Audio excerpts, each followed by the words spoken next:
Okay, so for the surgical patients, osmolarity really is quite important because for cataract patients in particular, the measurements are really important. If we don't have accurate measurements, it's much harder to get an accurate calculation and put in the right IOL and get the refractive outcome that the patient is after.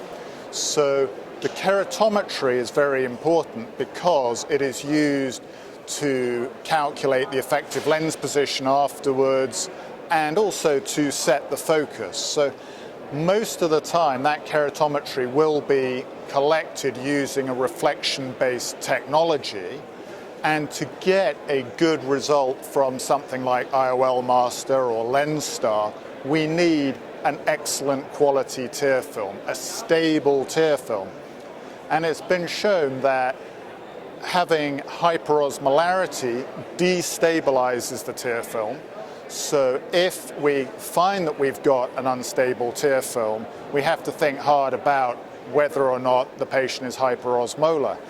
And when it's measured, we find that if the tear film is unstable, it's highly likely that the patient is hyperosmolar. So one can approach it one of two ways. One can either say we're going to measure the osmolarity in every single patient undergoing surgery, because if we find they're hyperosmolar, it's highly likely that they've got an unstable tear film.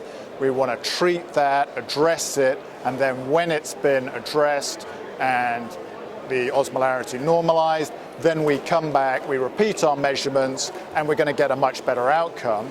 Or we could look at it the other way and develop some metrics to try to help focus and target our use of the tear lab hyperosmolarity test. So what I do is, if when the technician is capturing the biometry, the keratometry isn't of good quality, we'll take the patient out, do the osmolarity, and if it's abnormal, we'll take them out of the system, address it with topical lubricants, omega-3, warm compresses, and that will very often normalize the osmolarity, improve the quality of our biometry, and hopefully make our patient much happier. In the clinic setting, in my external eye diseases clinics, I find it really useful because we have different groups of patients. Some patients are asymptomatic, some patients are symptomatic, and really the symptomatic ones demand some sort of investigation.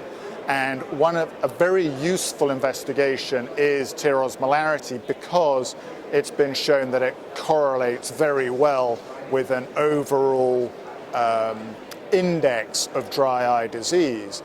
And if they are hyperosmolar, then it's very easy to explain to the patient this sort of concept of concentrated tears irritating the ocular surface, giving rise to inflammation, and I explain to them that really the symptoms of dry eye are the symptoms of inflammation, and many of the more elderly patients or the Sjögren's patients who have arthritis, they understand the symptoms of inflammation, and all of a sudden it begins to make a lot more sense to them. And then if we treat them, we can show a number of things. We can show their osmolarity coming down, even if initially their symptoms aren't improving. And it's very reassuring for the patient, because we can sort of say, look, it is getting better, keep up the good work, because it's hard work for especially elderly patients, putting in drops 6 times a day, doing warm compresses for 5 minutes, cleaning the eyelids, and they really need that encouragement. And the osmolarity number can really help encourage them. The other time that it's really good is if one starts treating them and they appear to be getting worse. And the reason they appear to be getting worse is often that the inflammation has damaged the nerves on the surface of the eye. So their eye isn't experiencing the discomfort that really it should. And then as the eye begins to recover and those nerves come back to life, they really start feeling those hyperosmolar tears.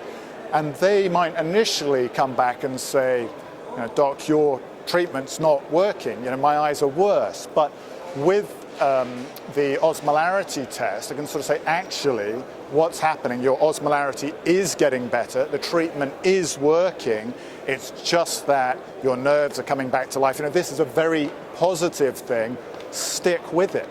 And I think that is very reassuring for them.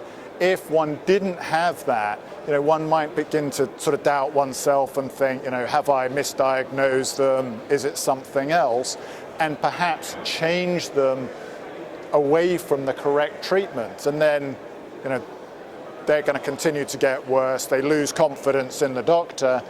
And really, I think for patients with dry eye disease, and it's a long haul, that confidence in what the doctor says is key. So the tear osmolarity really helps me to feel confident that I've got the right diagnosis, and then to project that back to the patient to help them be compliant with their treatment.